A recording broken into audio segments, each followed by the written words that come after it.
সম্মানিত সাংবাদিক বন্ধুগণ, আসসালামু আলাইকুম রহমতুল্লাহ।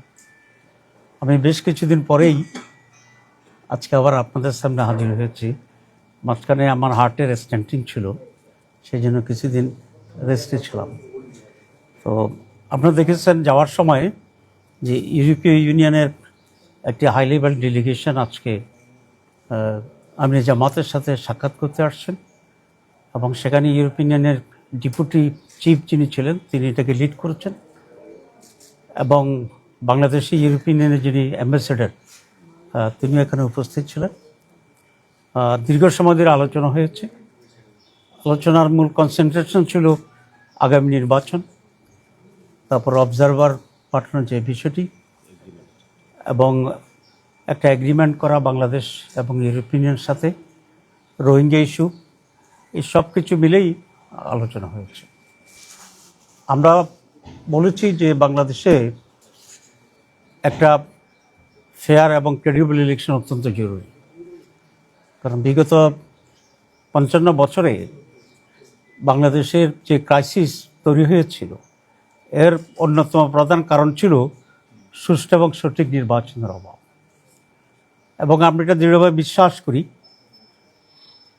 এই যে স্টেলমেটটা তৈরি হয়েছে বাংলাদেশের রাজনীতির অঙ্গনে, এটার জন্য আজকে অত্যন্ত প্রয়োজন হচ্ছে আগামী একটি সুষ্ঠু এবং অবাধ নির্বাচন।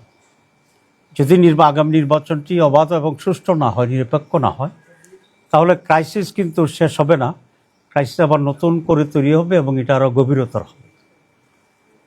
আমরা এটা তাদেরকে স্পষ্ট বলেছি, এবং আমরা আশঙ্কার কথা বলেছি। গত ১-২ সপ্তাহ ধরে বাংলাদেশে সরকার এবং আমাদের ল এনফোর্সিং অথরিটি যারা আছে, ইনক্লুডিং সেনাবাহিনী, যেভাবে একটি বিশেষ দলের প্রতি ঝুঁকে পড়েছে, এবং প্রশাসন যেভাবে একটা দলের আনুগত্য দেখাচ্ছে, এতেই আশঙ্কা তৈরি হয়েছে যে আগামী নির্বাচনটি কি আবার পাতানো নির্বাচন হবে কিনা, অতীতের নির্বাচনগুলোর মতো। আমরা মনে করি এর ধরনের পাতানো নির্বাচন বাংলাদেশকে ধ্বংসের দিকে নিয়ে যাবে।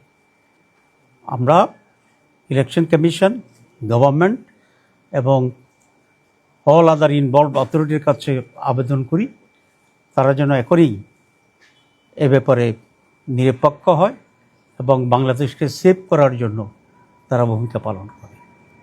ইউরোপিয়ান বলেছে তারা হায়েস্ট নাম্বার অফ অবজারভার এখানে পাঠাবে, এবং বলা যায় এই নির্বাচনেই তারা বিদেশি পর্যবেক্ষক পাঠানোর জন্যে তারা এগ্রি করেছে এবং বাংলাদেশে করেছে, কারণ এর আগের নির্বাচনগুলো আসলে পার্টিসিপেটরি ছিল না। আমরা বলেছি আমরা এটাকে ওয়েলকাম করি। এরপর ওনারা কনসার্ন ফিল করেছেন যে রোহিঙ্গা ইস্যু কী হবে। আমরা বলেছি আমরা যদি ক্ষমতায় যাই তাহলে আমরা সম্মিলিতভাবে দেশ এবং অন্যান্য বিদেশি যে স্টেক হোল্ডার আছে সকলকে মিলেই এই রোহিঙ্গার রিপ্যাট্রিয়েশন, তাদের সিকিউরিটি এবং সেখানে একটা ডেমোক্রেটিক রাইট এস্টাবলিশ করার ক্ষেত্রে আমরা ভূমিকা পালন করব আন্তর্জাতিক উদ্যোগের মাধ্যমে, ইনশাআল্লাহ। তো তারাও এটা বলেছে, রোহিঙ্গাদের আপনারা জানেন যে হাইয়েস্ট ডোনার হচ্ছে ইউরোপীয় ইউনিয়ন। তারা বলেছে এক্ষেত্রে তারা অত্যন্ত অ্যাক্টিভলি এটার সলিউশনের জন্য তারা ভূমিকা পালন করবে, এবং তারা এটা আশা করেছে যে বাংলাদেশ আগামী নির্বাচনটি সুষ্ঠু হবে।